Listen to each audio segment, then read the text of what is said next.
Join hands with heaven. This is it is a very short book. It is just 6 different visions. It was a series of visions that I had back in 2023 that I believe God was showing me what is going to happen, what was happening in the spirit realm at the time, what is happening now, and what is going to happen in the future. So it's very interesting. Kind of reads like an adventure novel. There's a lot of action and fire and explosions and angels and all kinds of things, soldiers and fighting. And so anyway, it's very interesting. So my own guardian angel, and yes, I believe they are real.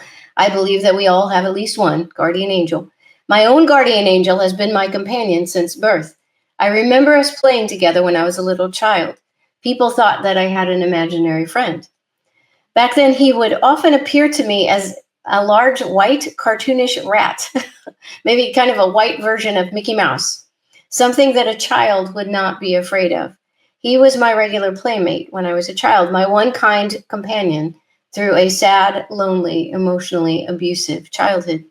These days, I see him in his angelic form, 7 feet tall, with an unruly, longish mop of blonde hair framing his boyish face that readily erupts into a wide grin, a grin at the slightest provocation.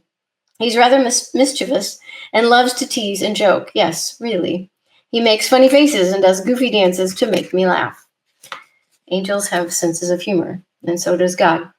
Once I asked him to tell me his name. He laughed and he said he could tell me, but I wouldn't be able to understand it because it is in an angelic language. Then he said it, and sure enough, it was an unintelligible garble to my human ears. So I just call him Angel. I'll tell you a little bit more about my guardian angel. So I described him a little bit when I read this to you a few minutes ago. And so remember, I described how he was my guardian angel. I remember him from when I was a little kid.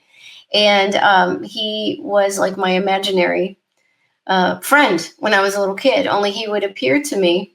I didn't realize he was an angel. He would appear to me as like, it was kind of like a cartoonish white rat or white mouse, kind of like Mickey Mouse kind of character. Something that wouldn't be scary to a child, right? And so I had no idea when I was a little kid that this is actually my guardian angel, but we would play together all the time. I remember him very well. We'd talk. He was my companion for years. And so if you know my story, if you follow along and you've seen some of my other podcasts, you know that I grew up had an emotionally abusive mother. So didn't have a very happy childhood. Besides having the emotionally abusive mother, we moved every single year. And so I was really shy. I wasn't a very good looking kid. I had big, thick glasses and I had buck teeth, really bad teeth. I had braces for 3 years to get straight teeth. And I was really, really shy, painfully shy. And we moved every single year. So I was always the new kid. And so I never had friends. I never had friends the whole time I was a little kid. And so I had a really, really unhappy childhood. And then I had this mother who was abusive and was teaching us that God hates you and that Jesus is ashamed of you and he can't stand you. And Jesus didn't want that for me. Jesus wanted to show me his love.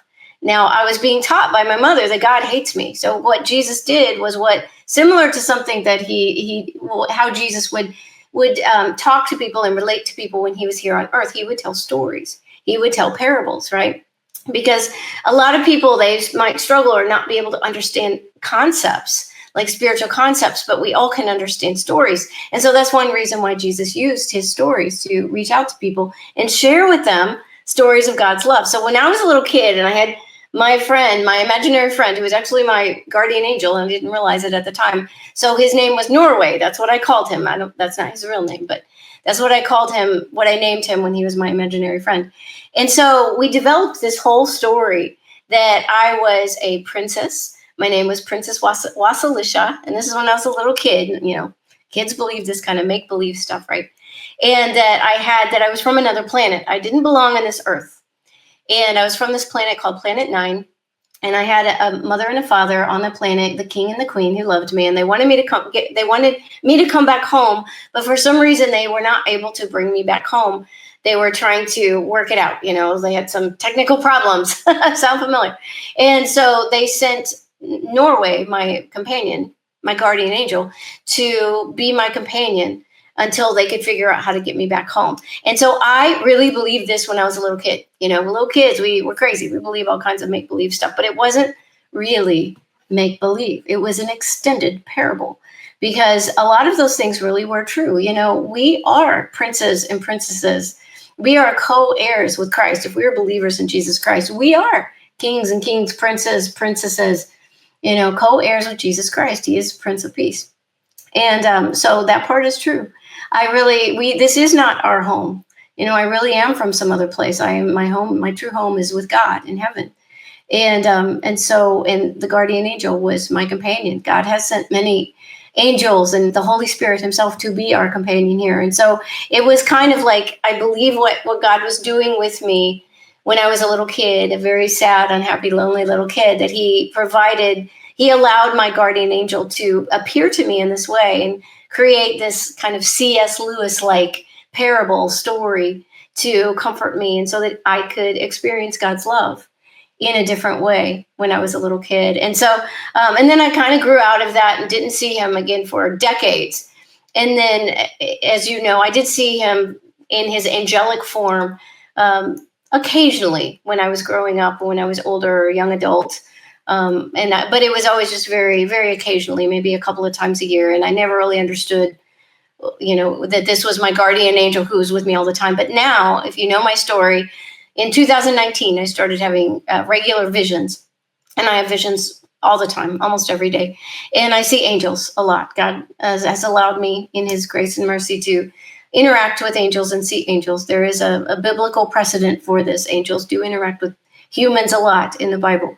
And so I'm very thankful for that. But so since then, now I do see him and interact with him a lot. And he revealed to me that a couple of years ago that, that little mouse that you used to have as your imaginary friend when you were a little kid, that was me. That's what he said. So anyway, so that's my story about my guardian angel. So I would love to hear if any of you have experiences with visions and prophetic dreams, words, or if you see angels. God lets a lot of us see angels and interact with his angels in that way. So I would love to hear your stories as well.